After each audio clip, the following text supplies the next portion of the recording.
Would you do it again? Walk the same walk that got people talking, wear the same shoes that got your feet swelling, and walk down the same path that got your heart bleeding?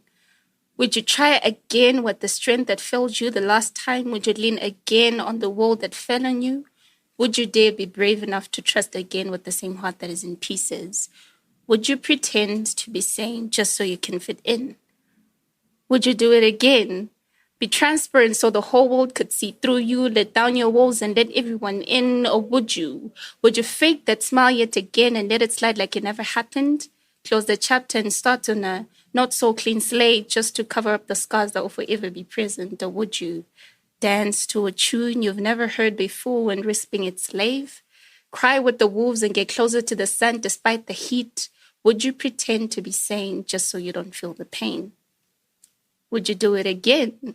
Be brave enough to face your fears, daring enough to shut your ears? Or would you forget about the rest of the world and let it be about you for a second, blindly trust the Lord and hold on to a lip of faith? Open your eyes and start seeing the real beauty even through a broken mirror. Would you dare take a glimpse at your scars and lick them just so they don't seem too nasty? Or would you pretend to be sane just so you don't seem spiteful? Would you do it again? Lie to cover up lies so you don't keep hurting? Compromise yourself just so they can be happy? Get out of your comfort zone just so you can achieve it? Or would you run as fast as you can to catch a dog that will bite you, walk ahead of people that will stab you, stand in front of them so they would shame you? Or would you tolerate them crocodile smiles and those cliche faces for the sake of calm and quiet?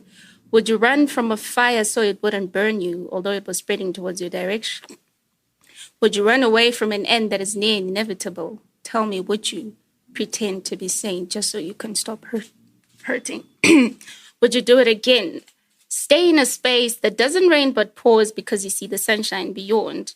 Try and try again because you keep seeing something that resembles light towards the end.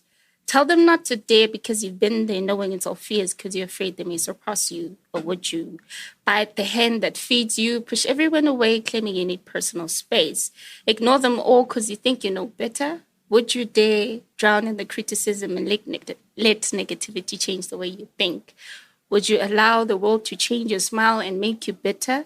Tell me, would you pretend to be sane just so he can feel the same way? Would you do it again? Defy the odds and chase the dream, but different and stand firm for what you believe in. Take the stones and the torture for what you believe in. Or would you force yourself not to cry and give it a couple more last pushes? Get rid of them if they suffer from the PhD syndrome, no matter how much you love them. Love hard, but even harder in times of despair because you have faith all will be well. Would you close your eyes and be blind towards the ills and focus on the goal? Would you endure one last time? Force back the tears so you can be strong for them? Would you dare do it all over again? Pretend to be in a state of sanity, even when the rest of the world is engineered by your insanity?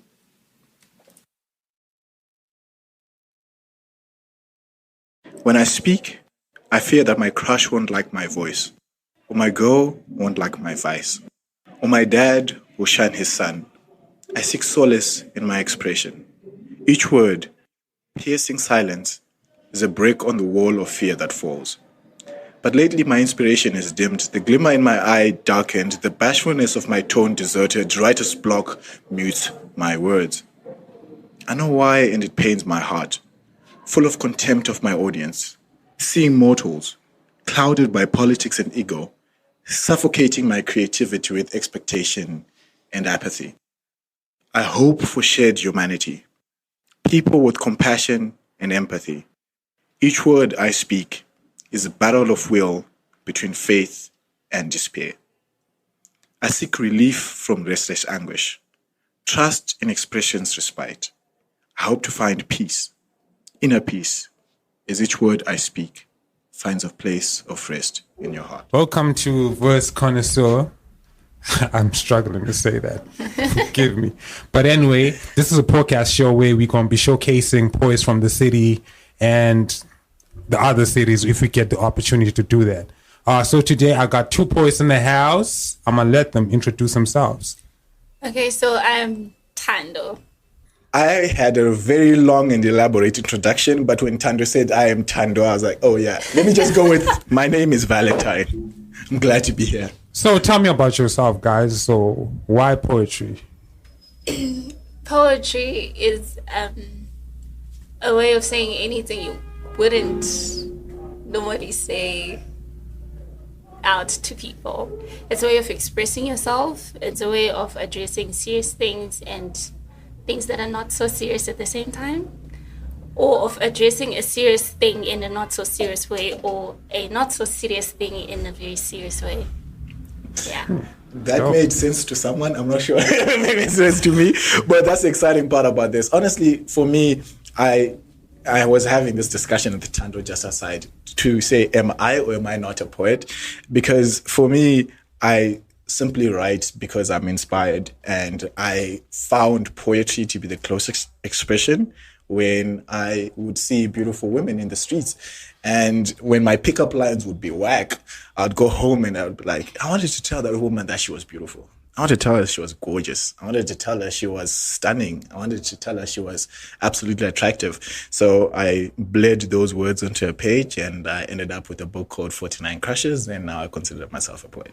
Wow, dope, bro. So how do you guys start this poetry thing? Well, Do you just wake up one morning and be like, okay, I'm going to be a poet, or, you know? Okay, so as a kid, I always loved writing. And then it went on until I saw this woman doing poetry. And, well, she inspired me to start doing poetry. And growing up, I was a very shy person. So poetry was some sort of way of actually expressing myself to the fullest because I was so shy. For me, it was, I'm in love with hip hop. I love hip hop. So all those double entendres. Amen, brother. Amen. All those Kendrick Lamar multi-syllabic rhyming schemes, that stuff is awesome. But I find that I can't do that. So when I would go to all these poetry shows, I would see two types of people. The first type of people would be like these really, really amazing people, like Tato, for example. And I'd be like, yo, this is so exciting. And I'd come back for them. Are you crashing on her? No, she's in high school. She's in high school, fam. I can't do that. Oh my word. I'm crushing on her poetic muse. That's what I'm crushing on. But then the second type of people will be these people who are so horribly bad that I'll be like, I think I can write better than you. And then I'll go into the studio and actually write some things. And then, I'll be like, oh, it's not so bad. And then... Okay, that's really dope. So there's a poem that you did, Naked. I'm not sure if that's the title, but I just want to know, like, what inspired you to write something like that? All right, so the title is not actually Naked. It's Truth. Ooh. So Okay. it's not like, okay, fine, I understand it was a little bit explicit, but it's not naked in the literal sense. This is just me talking about a person who's been exposed in a way. The truth has finally been revealed. So they are naked in that sense.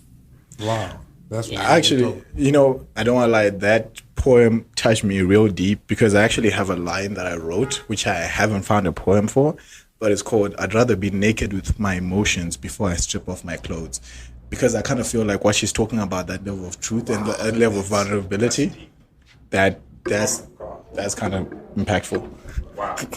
Wow. There is a piece that you did, so can you really do explain more about it? Oh yeah. So my piece Speak, it comes from writer's block that comes from thinking that our words are not all right. I think I once was on Twitter sometime and someone said writing anything is courageous. Because I think a lot of times, sometimes people think writing poetry or music or whatever it is, or whatever form of expression we make, we do that because we think we are these amazing, brilliant people and we want to express that. But sometimes it comes from a deep sense of vulnerability and fear and angst and frustration. And that piece was me saying, look, I'm finding rest in this, not because it's something that I'm particularly good at, but it's something that can give me that peace when I find that I'm failing at other things that I'm trying to do. So that poetry becomes a withdrawal mechanism from all the chaos, all the hardship, all the difficulties outside, and you can withdraw into yourself and become yourself and find some sort of peace through that expression. Wow, that was really deep, man.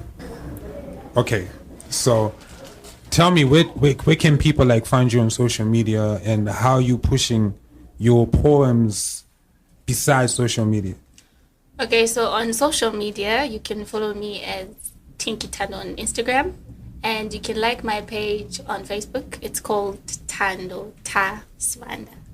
And then on Twitter, I have so many names, oh my God. On Twitter, it's Tandoguhle Sip3. Yeah, you can follow me there. And then I'm part of a clan called Random Poets. We perform every Tuesday from 6 p.m. to 8 p.m. So it's like 2 hours of awesome poetry. We are by Center Pub, which is at Blaue Center, where it was Walker's before. It's now Center Pub.